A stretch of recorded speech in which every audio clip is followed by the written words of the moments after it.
And by 1914, they had amassed a sufficient amount of wealth in Europe to be able to finance a big war. You know, financing a big war and really making money means you must pay both sides. You have to finance both sides of the war. And so they closed down Kimberley in the summer of 1914. And they started the First World War in the summer of 1914,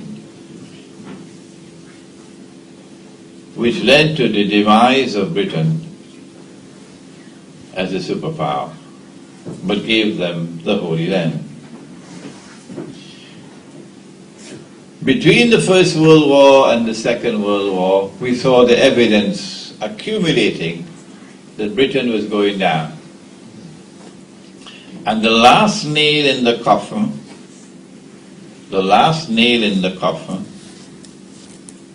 was in 1956. Egypt, keep quiet now. 1956. What happened in 1956? Yes. Jamal Abdel Nasser nationalized the Suez Canal. And then Britain, France, and Israel retaliated by sending their troops and reoccupying the canal. A general in Washington surprised the world, a man named Dwight Eisenhower. He didn't surprise the world because he was morally indignant about what they had done, and he supported the just cause of the Arabs and blah, blah, blah, as they say in Cape Town. No! He ordered Britain to withdraw and ordered France to withdraw. Why? Because a day like a year has come to an end, and a day like a month has now begun. That's why you have to withdraw. And so the British lion had to put his tail between its legs and withdraw. And the British Prime Minister, whose name was Churchill. You're guessing, that's a PhD in guessing. The British Prime Minister was? Why not? Anthony Eden. Had to resign. The British government fell. In 1963, another event took place, which was to demonstrate to the world that a new ruling state has emerged. The evidence, of course, was already there before 1963, but in 1963 we had to confirm to the world in a very dramatic way. We are the rulers of the world. What happened in 1963? The Cuban Missile Crisis.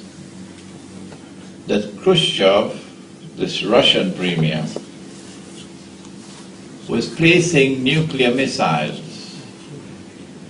on Cuban territory in retaliation for NATO placing nuclear missiles in Turkish territory, threatening Europe.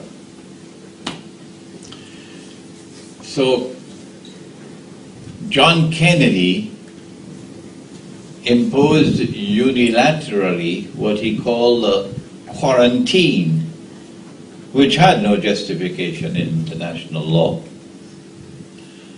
around Cuba. And the Cuban ships which were coming on the way would now have to decide whether they're going to bust the quarantine and the world will now be engulfed in nuclear warfare, or whether there could be a resolution to the problem. The problem was resolved, yes. The ships turned back and went back home, and the missiles were removed from Cuba. And the world said, whoa, wow, this is really great. Uncle Sam rules the world now. What they didn't tell us was that the United States had made a deal with Russia. If you remove your missiles from Cuba, we will remove our missiles from Turkey. And since that deal was struck, they cannot attack Cuba. So Fidel Castro is still there, very comfortable in Cuba because of that deal of 1963. The United States now replaces Britain as the new ruling state in the world. And when Britain, as the ruling state, ruled the seas, every single important naval port on the face of the earth was under British control. Now the donkey takes over. The flying donkey takes over. And the United States imposes or places US bases, which have, of course, a Navy complement, but aircraft carriers, an Air Force. And they're scattered all over the world. I don't know whether there's a US base in South Africa. Diego Garcia. No, Botswana. Botswana. There was one in Libya. And Jamal Abdel Nasser should have known about it. There was one in Libya. Naval base in Botswana? And in 1967, when the Egyptian Air Force was expecting the attack to come from the east, it never came from the east. It came from the west. Because the aircraft took off from the Wheeler Air Force Base, the American Air Force Base in Libya, and destroyed the entire Egyptian Air Force on the ground at the beginning of the war. The United States takes over as a new ruling state in the world and controls the air. Controls the air. In addition to the sea, the air. And American troops are all over the world, all over the world. But the United States does not depend on military power alone to rule the world. The United States takes over from Britain as the financial capital of the world. And the banking system reaches its zenith at this time. And the United States becomes the money lender of the world, with Europe behind it and Britain behind it. And the British sterling pound is replaced by the US dollar as the new international currency. And this is your homework now. You have to go back home and go and check out and find the Bretton Woods Conference of 1944 in upstate New York, at a place called Bretton Woods. And you've got to read the proceedings of the conference. You come across the name John Maynard Keynes. They don't teach this in the Darul Uloom.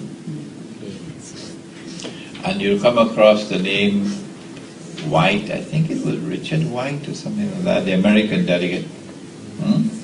And the debates that were taking place in that conference, and the decision what to do with the world of paper money. We have successfully driven the gold dinar and silver dirham out of the market. We have done it already during the process of colonization. We have introduced the paper during the process of colonization, and we are now ready to decolonize. This is 1944. Pakistan has not yet come into being, India has not yet come into being. But before we start handing out these bits of paper called independence, and then ruling them by proxy, we have to put institutions in place. And so from that Bretton Woods conference, which we had to study as students, emerged a plan for only one currency to have link with gold, the US dollar. It would still be redeemable in gold, so we can throw some dust in their eyes. And the US dollar would be redeemable at the rate of 35 US dollars to 1 ounce of gold. But only one currency can be redeemed for gold. All the rest of the paper currencies of the world, all the rest of them, will have value only in relation to the US dollar. A first year student in Darul Uloom, he doesn't have to become a mufti, would look at that and say, this is 99% haram. Huh? 99% haram. And this is 1944. Where were the scholars of Islam in 1944?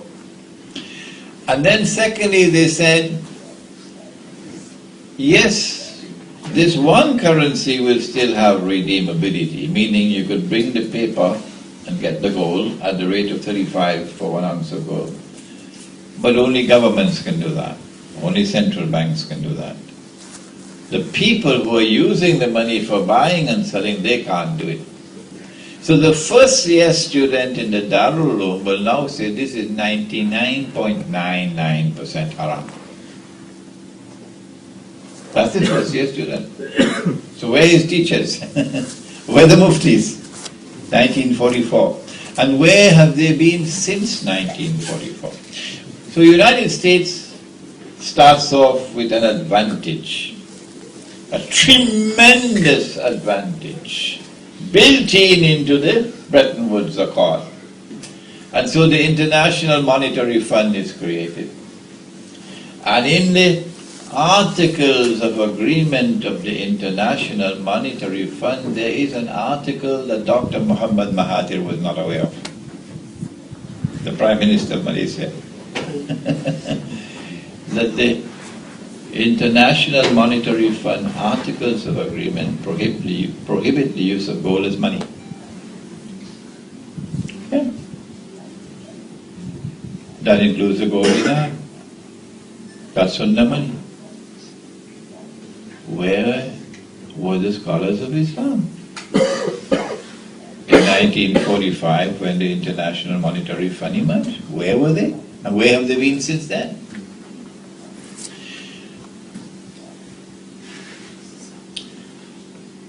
In 1971, Charles de Gaulle, who was not a particularly good friend of America, of course they were very pleased when John Kennedy was married to a French girl, Jacqueline de Beauvoir, became Jacqueline Kennedy. So we have a French girl in the White House. Yeah. But Charles de Gaulle could see that this system was unfair, and he was a French nationalist, and he felt it was unfair to France. And when he saw the United States printing and printing and printing paper to finance the Vietnam War in the late 60s, in September of 1971, Charles de Gaulle did something dramatic.